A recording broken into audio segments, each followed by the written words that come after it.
So we can talk about that disaster of a Monday night football game. Was it a disaster? Yes, it was a Or, disaster. or was it the same? Is it the same we've been playing? So it's the same we've been playing for most of the season, and I figured it out, and it's a pretty obvious thing to figure out. But all of our offensive problems stem from one thing, and that one thing is that we are one-dimensional. Yep, no. And which is an obvious thing to say when you can't run and you can only throw, but I mean beyond that. When I say we're one-dimensional, our one dimension is, and you know how they've been jerking Ben off for the last 4 weeks of how quick he gets rid of the ball, and oh my God, we can't believe this guy used to hold on to the ball for 7-10 seconds. Now he gets rid of the ball faster than anyone in the league. That our one dimension is our offense is designed on getting the ball out in 2 seconds to 1, get rid of a pass rush, 2, catch the defense off guard, and 3, get the ball into the hands of our playmakers, all right? So that is our entire offensive scheme is get rid of the ball in 2 seconds. And if you watch the game, it doesn't matter if it's 1st and 10, 1st and 20, 3rd and 10, 3rd and 2. That is the fucking game plan. Get the ball out of Ben's hands. So, our offensive line is so designed on blocking for 2 seconds and being done so that whenever it comes time to run the ball and they got to hold blocks, they're not so used to doing it because they're throwing the ball 50 times. So that is off.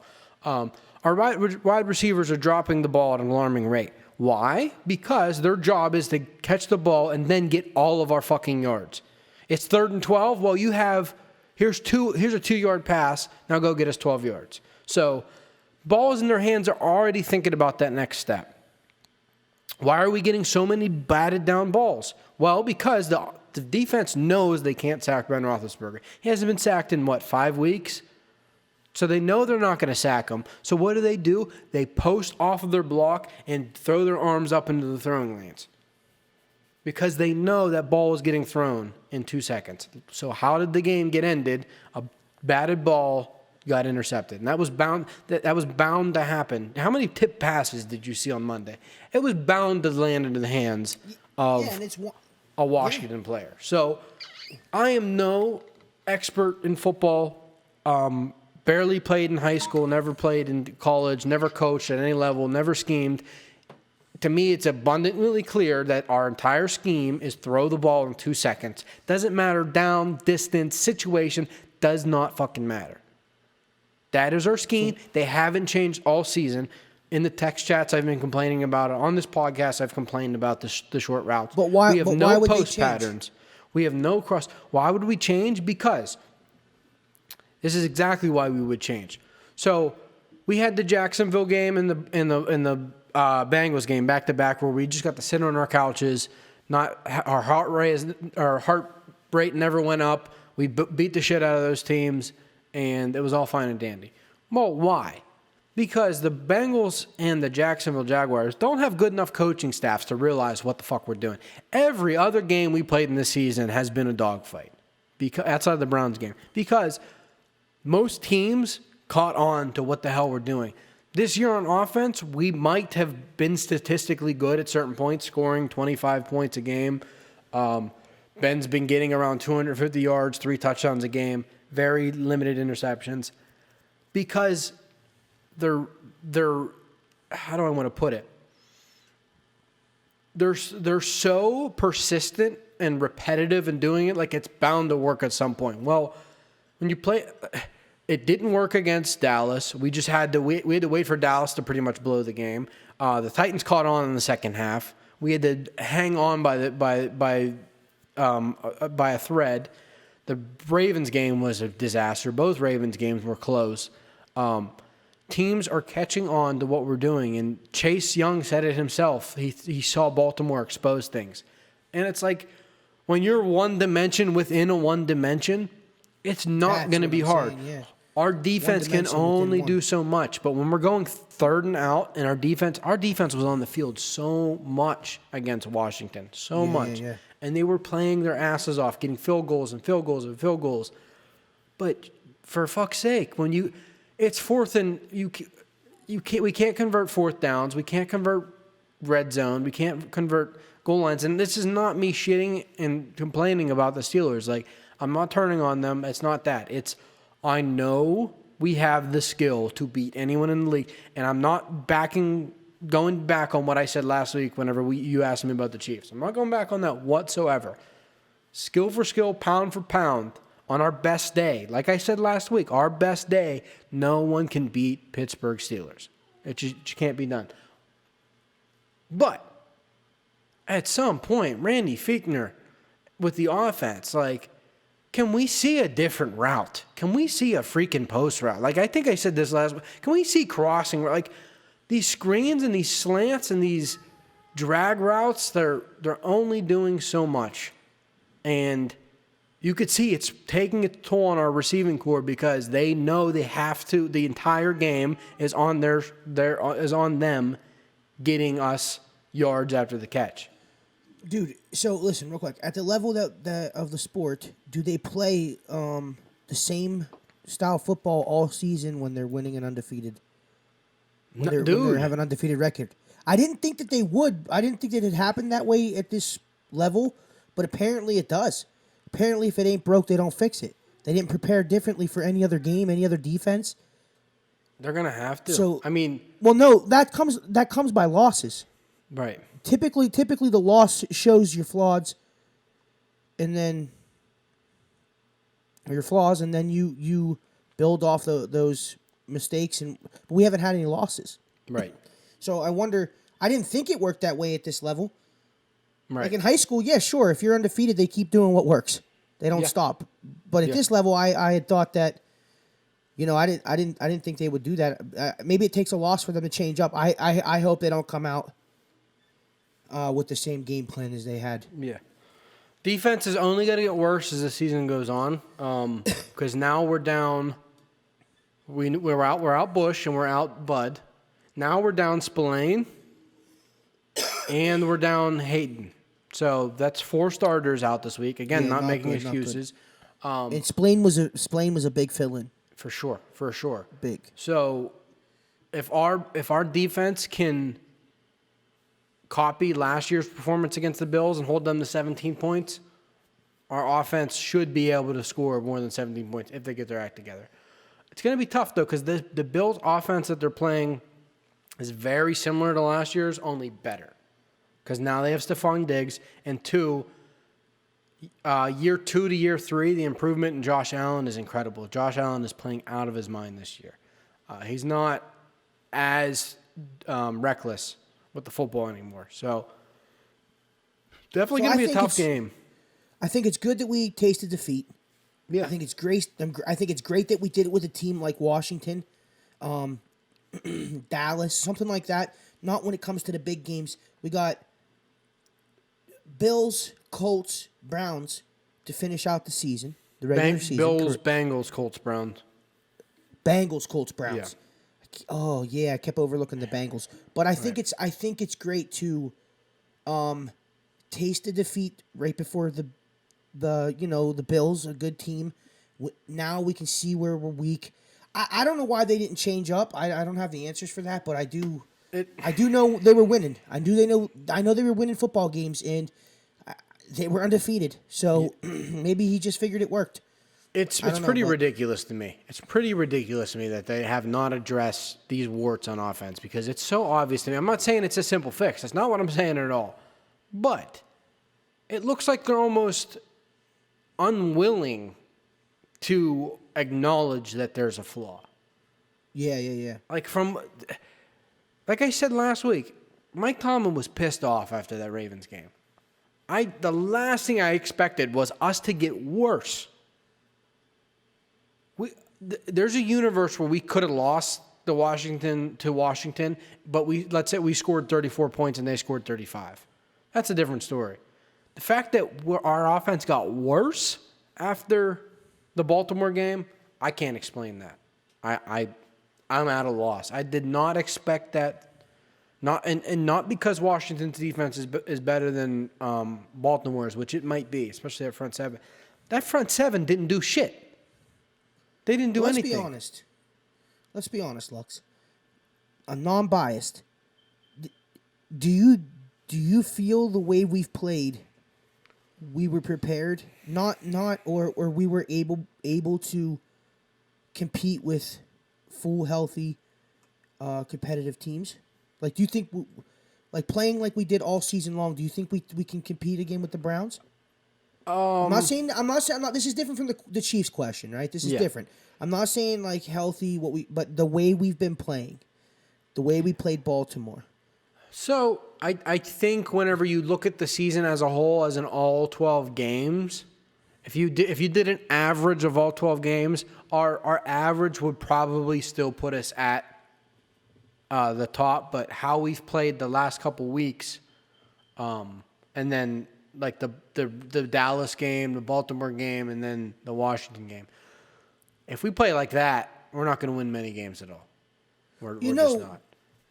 To me, and this is me, I mean, take it or leave it, but yes, the Pittsburgh Steelers were undefeated, but they didn't look like an undefeated football team to me.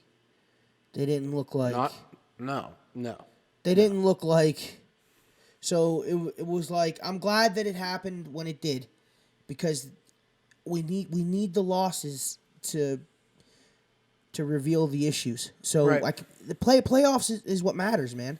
Playoffs and then winning the big one. Honestly, I'm getting really annoyed, and I don't see. I'm torn because I love Mike Tomlin as a head coach. I've always went at bat for Mike Tomlin. I respect him with the utmost respect. I'm really getting annoyed at seeing the potential we have on the field and feeling, and this is from a fan's perspective. I could be wrong. I'm not in the building. I feel like our coaches, I don't know if it's Tomlin, but he seems to be the common thread. I feel like our coaches just can't get the best out of our players.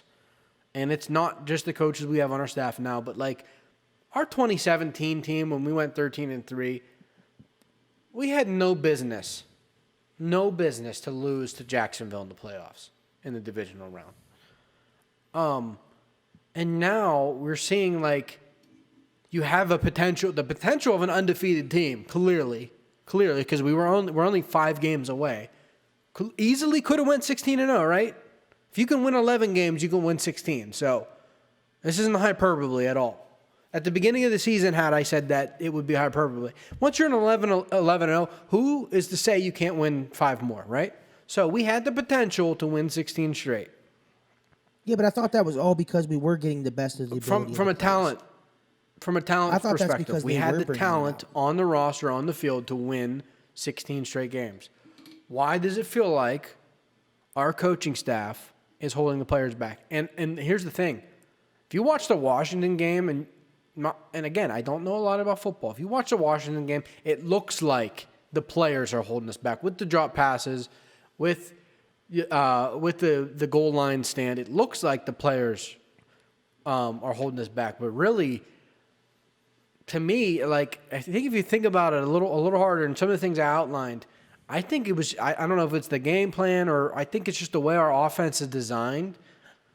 I don't think our offense is built to put built to produce to the potential of our team. That fourth down that we threw in a fade to our rookie running back, I for the life of me I can't understand that. When you got Chase Claypool on the field, why are we throwing a fade to Anthony McFarland on 4th and 1? Why are we doing it? Let me say this before I forget, okay? To go back to what you said, I don't necessarily believe it's that they can't bring out the best in these guys. Mm-hmm. I don't think that's the case at all, because I believe that's the only reason why we were undefeated. Right. Is because the best in these guys were brought out to win football games, because clearly our play calling hasn't been great. So I think that's the reason. But I will say what you're saying is that they're not using them to the best of their ability. No, not in the slightest bit. And the play calling, I think these guys are playing with their heart. I think these guys are playing the best of their ability. Dude, when Juju has the ball in his hand, When Juju has the ball in his hands, tell me there's a player in the NFL that wants to win more than him. Everyone wants to talk about his TikTok and all this, his social media. When Juju has the ball in his hands, find me a player that wants to win more than that dude. Chase Claypool the same way. Yeah. Not to shit on Juju, but they play with intentions, right? Right. You could see it. You could see it in their aggression. You can see it how they play. But I'm saying, I believe these guys are playing to the best of their ability. Yeah. I don't think they're slacking, but I don't think the coaches are, with our offense, like you're saying, the scheme that we have is utilizing them to the best of their ability, using them in the ways that they will be brought out with their best talents. And right. Dude, I don't know shit though. I don't know dick. It's 3rd and 2, and that play where they threw to the lineman. All right. So we've seen, especially in the last couple of years in the NFL, linemen have caught touchdown passes, right? Right. Not too long ago, Chris Boswell threw a touchdown to Big Al in the end zone. Yes, exactly. The number one thing whenever you're going to throw a ball to a lineman is for the defense not to expect it, okay? All they did was put a lineman in the tight end position and did a rollout and used him like he was a tight end. A tight end, yeah. There was no smoke and mirrors or whatsoever. And not only did they do that, if you're going to throw to a fucking lineman, make sure the lineman's in the end zone and not jumping for the ball at the 2-yard line. Because now you want that big fat motherfucker to run it. I don't care if it's 1 yard. You do not want him to turn around and have to juke or spin. And the fact that he wasn't even in the fucking end zone when they threw to him. And this is the shit that pisses me off with 3rd and 10 and we're throwing 2-yard passes. He wasn't even, you didn't even get him in the end zone before you threw the ball. You needed that dude to make a play. If you're throwing to a lineman, he's standing in the end zone like this. Find me all the lineman touchdowns. Go on YouTube right now and search lineman touchdowns. Are all in the fucking end zone. Yeah, exactly. So they did the scheme. Not running out routes on the 2-yard line. I don't know, and the ball wasn't catchable. I don't know if the lineman didn't do the right play. I don't know what the fuck happened there, but it was just a bad play design. It was just a bad play design. No misdirection. Normally, everyone's on one side. The lineman's sitting over there, baking a cake and setting up a TP, and then they throw it over him, and he's wide open. They threw the ball in traffic on the 2-yard line. What the fuck are we doing? I just hope we don't get crushed. Dude, it's I formation. I'm like, please give us I formation. Please. They come out in I formation on 1st down. I'm like, holy shit. Derek Watt's on the field. It's first and 2, 1st and 3. I don't know what yard line they're at. I'm like, oh my God, they're going to pound it up the fucking middle. What do they? Derek Watt hits the B gap, and Snell runs right into the tackle's ass. We couldn't even do I formation right. And who's to say that they're not working on that at practice? Maybe they don't even work on I formation in practice. So whenever they do it out on the field, they have no clue what the fuck they're doing. Because it wouldn't surprise me, but play design, and I felt the same way about Todd Haley as I feel about Randy Fichtner. Our play design is terrible. With the receivers and the talent we have on offense, tell me there isn't coaches that could do better. Tell me there isn't fucking coaches that could do better. Yeah, than shit. oh yeah. It pisses me off. Like, our play design is so bad.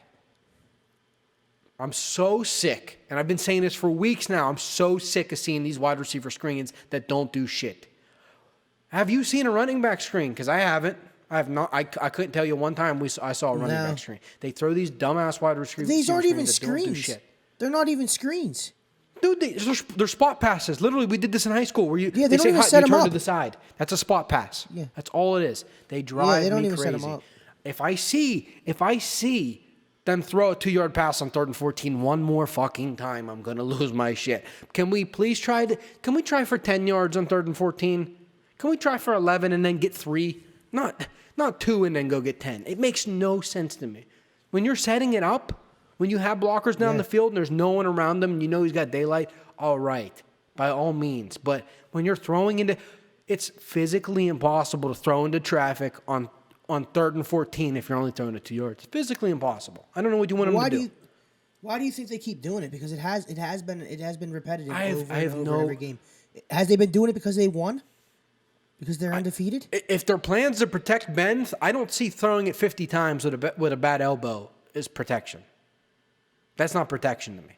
Is it we have zero faith in our running backs? Well, maybe if you guys could scheme our running backs into some better plays, because with I can't even begin. I don't even.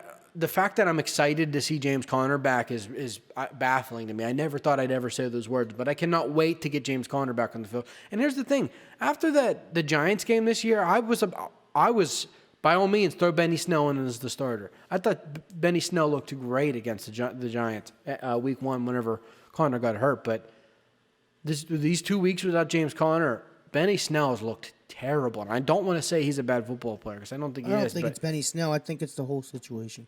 I don't know. But I'm not down on them at all. And we're pretty much a lock for the playoffs. It's sad that the one game we lost was the game that would have clinched the playoffs for us. I know we can do it this week, but we're going to be in the playoffs. Look, listen, this is the shit we should have been bitching about, and you have been bitching about this. So, even if they would have won, they're only going to get so far. Like you said, they were only going to get so far on this scheme, this one-dimensional scheme. So, yeah, hopefully they're in the lab and they're figuring shit out. Yeah, we hope so because these are the ones that count. For sure. We know each other. He's a friend from work. I'm just a simple man trying to make my way in the universe. Don't you ever talk about me! The Killing Time Podcast with Lux and Cody.